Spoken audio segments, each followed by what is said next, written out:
今年第10号风台珊珊，目前是以中度风台的规模挖进日本的奥萨卡。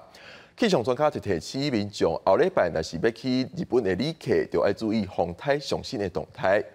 也那台湾的天气就要注意，因为后礼拜开始受低压带影响，水汽就会增加，天气变较无稳定，就要注意过掉了后，西北雨的范围可能会增加。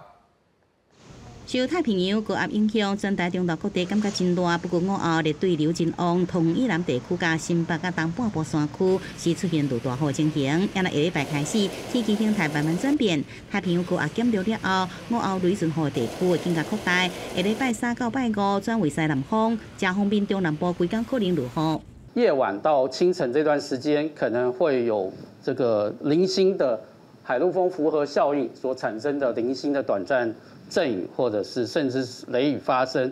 也那中度风台珊珊将以每小时22公里速度向北转北北西来进行，虽然未直接影响到台湾的天气，不过下礼拜开始慢慢影响到日本。日本气象厅将预测，风台伫我日本落地时，可能已经发展真多强烈风台。气象专家预测，从路径来看，风台直接影响到台阪甲京都地区，提醒旅客要特别注意。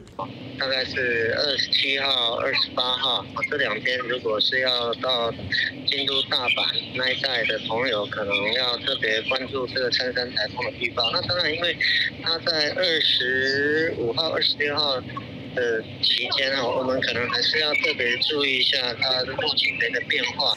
民间气象公司分析，下礼拜开始，南海季风周慢慢建立的情形，并且可能进一步发展真多季风低压。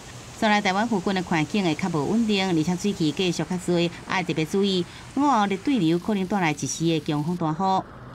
记者综合报道。